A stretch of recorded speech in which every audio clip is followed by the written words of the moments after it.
देखिए हर खबर यहीं पर। सब्सक्राइब कीजिए TV9 भारतवर्ष। बागबेला के टंगधार के इस इलाके में सीज़फायर के उल्लंघन के बाद जो सरहद उस पार से लगातार हुआ, स्थिति बिगड़ी हुई है। आपको दिखाने की कोशिश करेंगे कि आप देख सकते हैं ये जो यहाँ पर छत बिखरी हुई है, इसमें आप शेल्स के निशान साफ तौर पर देख सकते हैं। और जब भी लाइन ऑफ कंट्रोल पर इस तरह की स्थिति बनती है तो सबसे ज़्यादा लोग जो है प्रभावित वही है जो सटीक वाले लोग हैं, यानी सरहद के साथ में रहने वाले लोग हैं। और इस बार भी वही हुआ। और हालांकि इस साल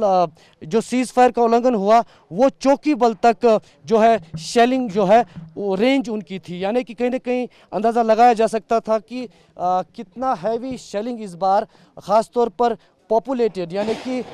वो इलाके जहां पर लोग बहुत बड़ी तादाद में रहते हैं, और साथ ही साथ उसके बाद चौकी बल तक शेल्स का पहुंचने का मतलब ये है कि कहीं ना कहीं रिहायशी इलाके इस बार इसकी जद में ज़्यादा आए थे। और साथ इस जिसके चलते 5 लोग गंभीर रूप से घायल हुए और एक की मौत हो गई इसी इलाके में। तो फिलहाल आप देख सकते हैं, हालांकि यहाँ पर ये लकड़ी का शेड वाला मकान है और कुछ जगहों पर शेल्स के निशान आप साफ तौर पर मेरे कैमरामैन जूम करके आपको दिखाएं।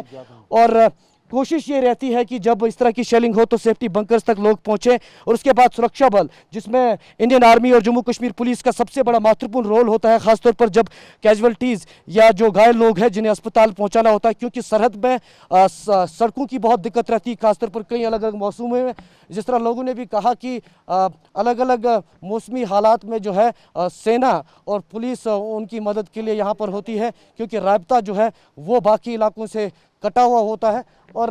इस तरफ मेरे पीछे कैमरामैन आकर आगे जूम करके अगर आपको दिखाएं, ऊपर आप देख सकते हैं साफ तौर पर ये जो एक छोटा सा शेड का मकान है, इसमें शेलिंग के जो निशान है वो साफ तौर पर है, क्योंकि जो ये टीन है ये बिल्कुल साफ तौर पर रेजर यानी शेल्स के निशान इस पर दिख रहे हैं। यहाँ इसी जगह कुछ कदम पर यहाँ के एक व्यक्ति की मौत भी हो गई, जो कि उस समय कह रहा था कि कुछ खा रहा था और उसके परिवार के लोग यहाँ पर मौजूद थे।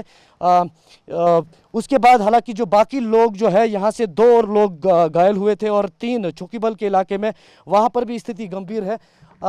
ये कपड़े भी यहाँ पर आप देख सकते हैं किस तरह बिखरे हुए हैं। और पूरा मेरे कैमरामैन अगर बाईं तरफ पैन करके दिखाएं, ये जो छोटी बच्चियां हैं इनके चेहरे से साफ तौर पर आप देख सकते हैं कि इस तरह की स्थिति जब सरहद पर होती है तो किस तरह का तनाव लोगों के जहन में होता है, क्योंकि सरकार से और